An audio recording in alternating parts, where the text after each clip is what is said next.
yesterday we were talking about, know what I never was? Deep, let me hear you. So fun. So, One Direction owes me money. Yeah, friend. Today we're talking about One Direction. Doom gave you a kiss. Fanaticism. Okay, like this is fanaticism, and I want you to understand that this was a really challenging time, and I would really love for your kindness while I talk about something that is so essential to how I was formed. The band, I'll give you some background. The band started in like 2010. Simon Cowell put them together on X Factor. I don't think they released What Makes You Beautiful until 2012, I would like to say. Healing is not knowing exactly when it was released. So I started liking them back in 2012, and I thought I was really late. I was like 11. I was 11. I found funny videos of them on YouTube first, like their video diaries. I watched those so much. All of like that X Factor backstage stuff, performances, which weren't funny except for the sing-a-doo.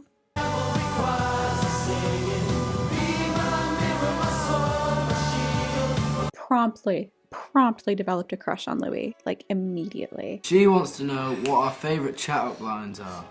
Will you marry me? Simple, but effective. I devoured literally everything else that was online, and at that point there wasn't like a ton. Now knowing just how much there was going to be and how much they were gonna blow up, like there was nothing. It was nothing. It was light work. And one day I went to Target with my mom, and I saw the Up All Night CDs. My heart was beating so fast, and I was like, Mom. But like trying to play like super low key, like I'm not staying up all night watching their video diaries over and over and over. Can I please have the CD? And I was embarrassed because I thought she'd be like, no, you can't. You like boys? She actually was really excited. Oh my god, I blasted that the entire summer. The entire summer I was listening to One Direction. I had this like black CD player thing. It was before you were born, my sweet. Was that Wood out at that point? I don't know if it was. Thoughts? This is gonna be my crutch for the episode. It's like one of those albums where even now, if you shuffled it and played it and be like, Serena, tell me the song, I would be able to, like before the music starts, it'd be like, ooh, and I'm like, Save You Tonight. I had to have watched the video diaries like 15 times that summer. I learned how to play one thing on the violin. I made little music videos in my room, and I have no idea where those went. Like, no clue. So I was initially a Louis girl, and then I became a Liam girl after the One Thing music video. But then I saw the way that Zayn went like next to Louis' face, and I was like, oh, he brings up a good point. So I was pretty much everything except for a Harry girl because everyone liked Harry, and I was like, ugh, I can't be like everyone else. Funny how that turned out. Really funny how that turned out. Thoughts? She gave you another kiss. She really likes you. It was like puppy love. How sweet is that? Puppy love. Kitty love? Welcome to my workout DVD. I'll be with you for the next 45 minutes to give you the lowdown on how I stay in shape.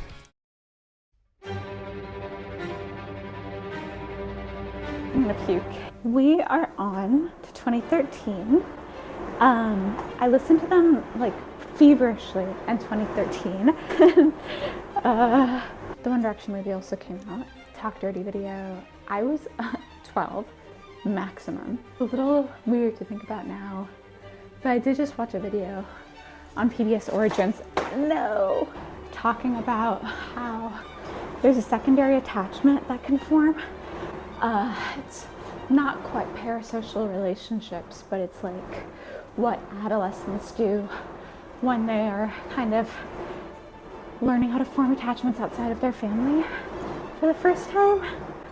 And whew, I would say my secondary attachment was the One Direction boys. I was 12. You should know this too. I was 12. I was like locked in all summer like this. No, this was such a fun idea until I actually had to do it. I don't want to do that again. I don't want to do that again.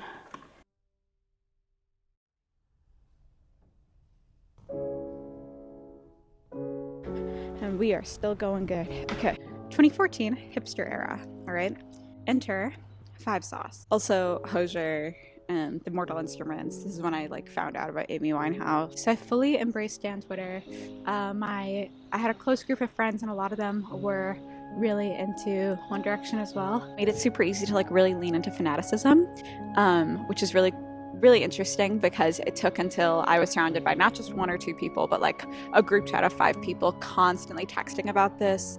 And then from there I branched into like Stan Twitter.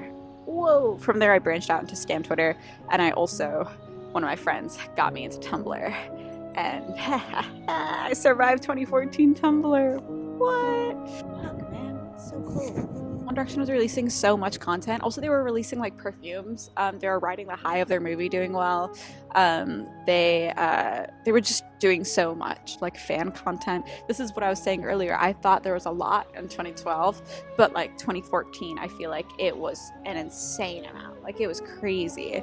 That made it really hard to sleep at night because I feel like something would always happen at night, like with time zones and stuff. So I would stay up really late reading fanfics. This was the fanfic era where it was like I threw on a pair of skinny jeans, threw on a flannel, threw on a messy bun on my head. This is why I have the messy bun today with us, because I threw on a messy bun. I also threw on mascara, threw on chapstick, threw on some Doc Martens. I did my homework. And by homework, I mean I did like actual time. Oh god, I just reread one of them recently because I had it saved to my pages. It's called Nom de Plume by Styles Prime, and the only reason I feel good about saying that out loud is because it really holds up. It's actually fantastic. I thought it was great. It like read like an actual book. I don't know, a lot of fanfics do that, but this was like, why didn't this one get the chance? Not after. Also, funnily enough, I wanted to I'm shaking. When I wanted to reread it for the plot, and that was a little hard to get around because it's like reading about Harry, and he's grown. Oh, I should probably say this. I switched citizenships from a Liam girl to a Harry girl because Liam was just doing too much. He was just doing too much, and I much preferred Harry's vibe. I much preferred Harry's vibe, and also Zayn in the Best Song Ever video as Veronica. I learned a lot about myself. I really learned a lot about myself. But then after the whole Midnight Memories era, which is like, has to be one of my favorites. And the tour with 5 Sauce, oh my god, that was so much fun. The tour with 5 Sauce has to, takes the cake. I think Midnight Memories has to be one of my favorite eras. It was just balls to the wall. Oh my god, and that was like frat boy Harry era too. That was crazy. Oh yeah, 4 also dropped. I almost forgot. And that was a huge deal because that also made me feel like, oh, if they're too cool for school, so am I. And so I kind of stopped being such like an outward stan and like turned it more inwards. Like that was a very introspective album for me. So Midnight Memories, I was out there. I was a One Direction evangelical. 4 made me turn back in. And I was like, yeah, I listen to One Direction. I'll play a song and it'd be like way cooler than being like, guys, you need to listen to Happily. It's really, really good. And that actually converted a lot more people than I expected. So, yeah, at age 13, I learned how to raise people up. All right, I'll see you inside. Let's go. Oh my god, I almost fell on mud. Now I move on to 2015. How exciting is that? All right, no makeup in the pillow. When was 2015? 9 years ago? God, what a tough year.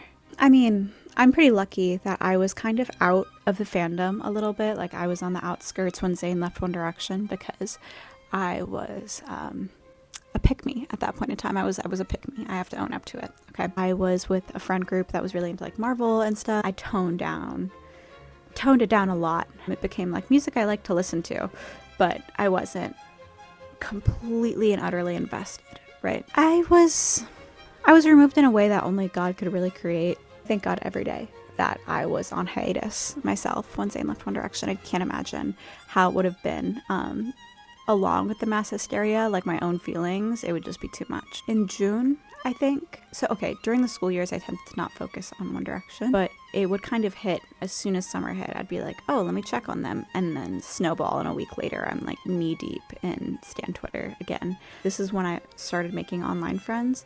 I hadn't really, up until that point, like online acquaintances, but this is when I had like friends. In this bed, actually, I was helping my mom make the beds. And she's like, Serena, you look sad. And I just sat down and bawled. I cried. And I was like, Mom, I can't believe Zayn left One Direction. Like, I can't believe it. I've been a fan for so long. And like, I never got to see them all live, and I probably never will again. Seeming that he's not going to come back. I thought he was going to come back. I was in denial, but he's not coming back, Mom. But if they all start to leave, premonition. She like comforted me. She let me cry on her shoulder. It was very sweet. She's only been really supportive about this whole One Direction thing.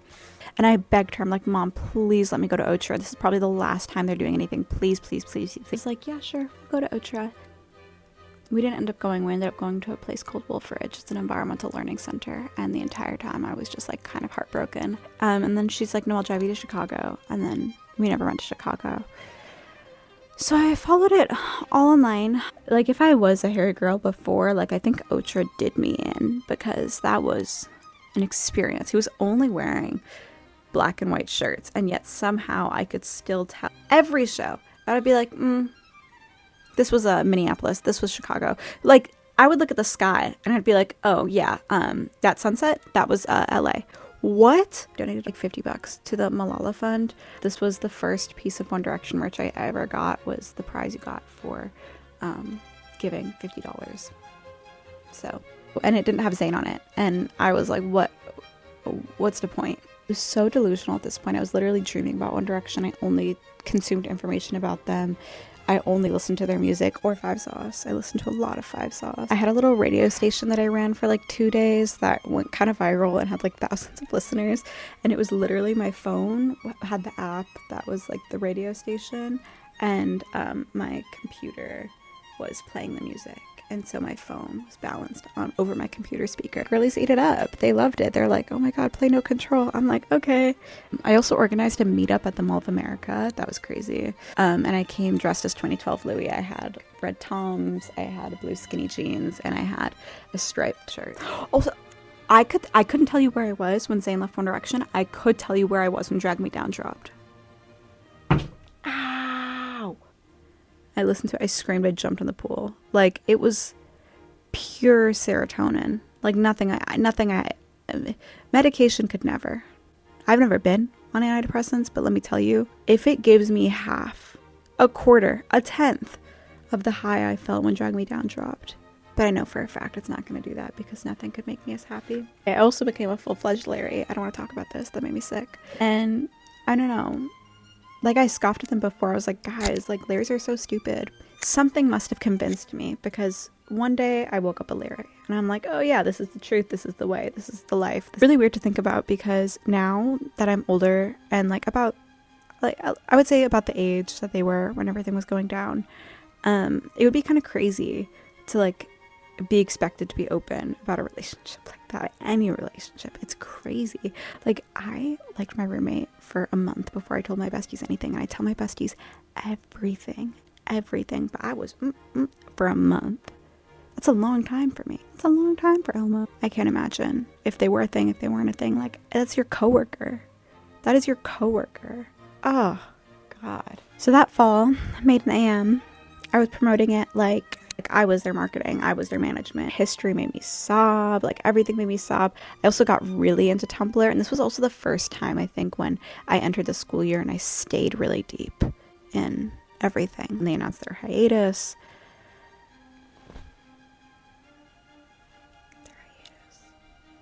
No, we can't talk. I need a second. So I wrote down in my journal, it was my penance for not being online when Zayn left One Direction, being online when they announced that they were going on hiatus. Everyone was in shambles. There were immediate theories about, no, they're coming back. Like, it was The craziest way of coping that I've ever like seen and also been a part of, the collective delusion, was absurd. There's collective effervescence and there's collective delusion. And maybe they're more similar than I'd like to believe. I was scorned, burned, hurt, in denial, and I thought they would make a return next summer. Cut the cameras. Cut the motherfucking cameras.